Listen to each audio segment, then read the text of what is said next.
Hype moments and aura have been ingrained into the very DNA of anime pretty much since its inception, and along with this also came the idea of glazing any certain character within a series. I mean, look at Dragon Ball. It can pretty much be summed up as the Z fighter stalling and telling the villain the whole time, wait till my nigga Goku gets here though, then it's up for you. Like, that's a really accurate description of Dragon Ball, actually. That was a joke, but that's a very accurate description of Dragon Ball.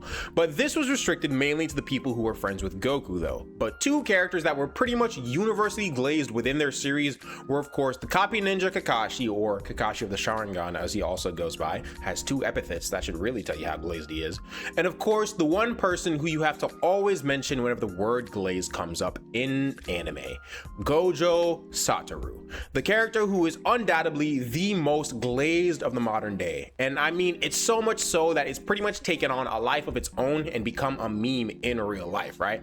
So in today's video, I want to put these two head to head in what I'm going to call a glaze off, right?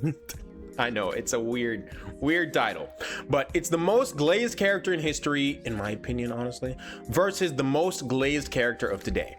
And I want to look at how these characters are seen in their own respective worlds and how they're perceived in our worlds, right? So with all the preamble out the way, I want to say thank you guys so much for the support that you've been showing the channel. It really does help, you know, I really appreciate it. Please continue liking, commenting, subscribing, and you know, we got a goal of trying to hit 1,500 by the end of this month and 10K by the end of the year. So now let's get into it.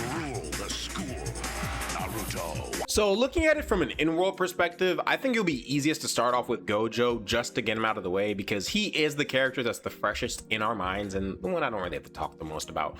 But pretty much since the beginning of the series, Gojo has gotten the respect that I would consider an end of series main character would get upon his introduction. His first fight in the series was toying with a one-finger Sukuna after he possesses Yuji's body. Now this in itself isn't necessarily a feat, as it is still a one-finger Sukuna, but it's just the way he handled the fight, right? He shows up with a shopping bag showing that he was doing shopping before he showed up there, like he was just doing nothing. He was living life like a bad bitch, and proceeds to joke around, taking pictures and taunting Sukuna. Again, living life like a bad bitch. He's snapping pictures of Sukuna the whole time when he's trying to Sukuna's trying to kill him and Megumi, right? Which is the first time in Sukuna's life that has ever happened. Then the very next episode, he feeds Yuji another finger to test if he could contain Sukuna. And not to mention, the entire reason Yuji's execution was stayed was that the higher-ups knew they could do nothing about Gojo because they were just so scared of his immense power, right? And Gojo's presence alone in the story prevents the execution of three separate characters, those being Yuji, Yuta, and Principal Yaga, because as soon as Gojo, you know, was sealed, Yaga got taken out of the picture. Yuji was already ordered for execution by Yuta. They wouldn't execute Yuta because he's the one that they trusted to do the thing with Yuta, to execute Yuji. I need to clean that up, that sounded weird. And also Yuta, by this point there was no reason to execute Yuta, right? Also, they couldn't, even if they wanted to. They had nobody to send after Yuta. But there's also the fact that the disaster curses and Kenjaku don't act on their plans if Gojo is present.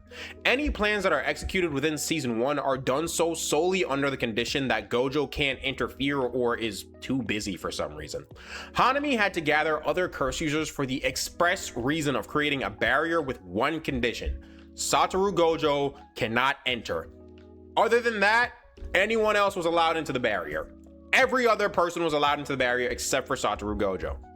Not to mention that the curses only learned simple domain to combat Gojo's infinity, and Kenjaku got the prison realm for the sole reason of sealing Satoru Gojo. And it also goes without saying that any sorcerer who excels in one category is the best in that category, with the sole exception of Satoru Gojo, of course. Like, do I even really need to tell you that? That is just a given at this point, right? The man is so prolific within the series that the narrator has to clear the air that you can reach the height of your abilities in Jujutsu sorcery, but you can never be Gojo. You can't excel at that one thing that you're the best at above Gojo. Nobito, fastest sorcerer in existence, with the sole exception of Satoru Gojo, of course. Like, come on, bro. Nobody's beating him.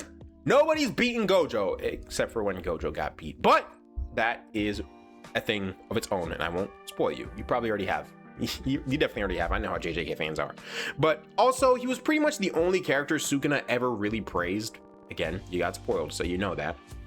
Now, moving on to the copy ninja himself, Kakashi literally became known for dojutsu that he wasn't even born with.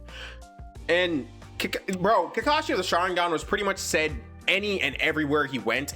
And when the only other person in the series to have that epithet was Itachi, Itachi of the Sharingan, I think you're in very good company, because he was literally born with it and the most prolific user of the Sharingan besides Kakashi and Sasuke the older he gets, but still in the ninja world, it's Kakashi and Itachi with the Sharingan, right? Outside of that, it's Shisui, and we have Fugaku of the Wicked Eye, but we don't know about Fugaku's real, things like that. But any major fight Kakashi was involved in was pretty much just his opponent glazing him for his battle IQ and the history of the things that he's done. What I think is his best fight, which is against Kakuzu in my opinion, was honestly just Kakuzu trying to counter any and everything Kakashi was throwing at him. Ino and Choji definitely made a difference within the fight. They definitely held off Kakuzu and made Kakashi able to fight better and more proficient. But anytime Kakashi is on the battlefield, you need to adjust your plans constantly, because Kakashi is adjusting his plans constantly. He's so proficient in the use of the Sharingan that he was the only one in the village qualified to teach Sasuke how to use the dojutsu he was born with.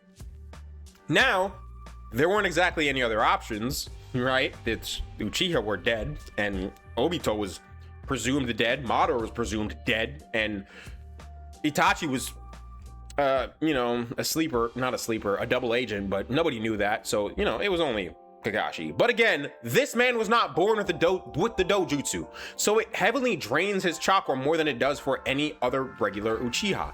But he's so good at it that doesn't even matter. He busts it out within that 30 seconds. He busts it out. You're probably gone. You're probably dead. Not to mention that for the first part of the series, all of this was done with a base 3 Tomoe Sharingan. No Mangekyo, so no Kamui. So he's not even using his most broken ability. The thing that makes it so crazy about Kakashi isn't even that he was known worldwide within the ninja world. It's the fact that the Sage of Six Paths, the ninja god himself, the originator of Ninshu that transformed into ninjutsu. Okay, I can't say the originator of ninjutsu. You guys will get down in the comments and you start frying me if I do that, right? Came down from the Pure Lands that was pretty much talking to this man as if he was the legend, right? The Sage of Six Paths came down and was glazing Kakashi. You're the Sage of Six Paths. Why are you on your knees for Kakashi? And imagine being so well known that your name travels up to the heavens, because that's exactly what the Pure Lands are. And the originator of pretty much modern day, again, ninjutsu, is glazing you. It's crazy to think that happened, but it did. It did. He knew him by name. I don't know if Satomu was out there talking about him, but yeah, he knows. The Sage of Six Paths knows Kakashi by name. Now, with all the in-world talk and setup out of the way, I want to address the perspective of how we see these characters in our own real world. So let's get to it. So looking at these characters from our own real world perspective and how we perceive them and treat them, I want to again start by first talking about Gojo, because once again, it's the easiest way to do it. Newest character on the block, freshest character in our minds. And the thing is that there are so many memes on both Twitter and TikTok and anywhere else where you can post memes on the internet, to be honest, about the whole, with the sole exception of Satoru Gojo. And even more than that, I see people talking about how Gojo is in some hypothetical matchups that are just some of the craziest things to even conceptualize or think about, right? I saw a kid on TikTok ask his mom who would win in a domain battle between Gojo and Jesus Christ on Easter, right? Kid straight up asked his mom, like, hey mom, who do you think would win in a domain battle? The Gojo of the Six Eyes or Jesus Christ of Nazareth? And his mom responded with a very serious answer. Now, granted, she thought he was talking about Gojo as in like the hand thing that you use in the bathroom, the soap squirting thingy. But then the kid proceeded to explain, just like the JJK narrative would, if I'm being completely honest with you, like it was very well explained why Gojo would win in a domain clash against, I think he called it heavenly environment or heavenly atmosphere was Jesus's domain. And he was like, yeah, infinite void would would beat the heavenly dome. I'm just like, dude, like it was both the dumbest and the funniest thing that I've seen to date. If I remember, I will link it in the description below. You need to see that for yourself. But honestly, I don't think it's crazy based off of this to say with the popularity of JJK in the modern age that the whole Gojo glaze has just transcended being in just JJK alone. Because I'm seeing memes on Twitter, bro. Now, granted, a lot of people are watching anime nowadays, right? A lot of people are seeing anime. But there's so many tweets on Twitter that I'm saying that they just have no reason to be said. And they quote tweeting it with the sole exception of Satoru Gojo, of course. I'm just like, shit, nigga, you're right. He's good at everything, right? Now, looking at it from Kakashi's perspective, it can only really be spoken about upon realizing just what he has done within the series. And, well, you know, he's known within the series while he is. No one ever really makes a point as to why Kakashi could be this strong or even compare him to other people, at least not in the way that Gojo is, right? He's hurt in this category because the series itself does nothing to outright glaze him. While yes, people in the story do, it's nothing compared to how Gojo was glazed. Gojo is a Krispy Kreme donut that has infinite glaze on it. That's the only way I can compare that. The narrator of the story is constantly letting the audience know that a sorcerer can only be so great until it comes to Gojo. And I'll be honest, the main inspiration for this video was thinking about what character could be more glazed than Gojo. And I was like, Kakashi was pretty glazed in his series. Let me see what it is. And this in itself is a fourth wall breaking level of glaze. Like, he's glazed so hard that the concept of this video came to my mind in comparison to Gojo. Not like, oh, I wonder if Kakashi would, you know, have a glaze off with Gojo. Something like, which character do I think is relevant enough to have a glaze off with the man, the myth, the legend, Gojo Satoru? Also, I don't even know if you guys know, but Stephen A. Smith be talking about that shit too. It's just, it's crazy. And looking at it from our own real world, I genuinely believe the only real competition that he has is either Superman or Goku, because he can't beat Goku though, is the original, with the sole exception of Satoru Gojo, of course. So looking at it from this perspective and all the things that I've honestly provided here, it's obvious that it is Gojo. Like, I love Kakashi, but when it came to the real world stuff, he never really stood a chance. In world, he did. You know, I wanted to somehow justify it to be Kakashi, because I felt like that would be more fun, but that would have been so disingenuous if I did that. And even if I looked at their childhood, because yes, Kakashi has gotten his nicknames since his childhood, that would have hurt him even more, because we are told that Gojo's birth alone, not Gojo's childhood, his birth alone was the reason for the emergence of strong curse spirits within the modern day. And I know some of you may also be asking, why didn't you use Goku instead of Kakashi? And it's simple, it would have been a sweep. It would have been such a sweep. Goku was praised by gods, angels, demons, and the creator of his universe. That created 17, there were 18 original universes. I can't remember. 18 other universes, let's go with that. And not to mention how universally loved he is in our own world. But like, Gojo's not beating Goku. Let's be honest here, bro. He can't beat Goku. Let's just call that, pack it up, and keep pushing.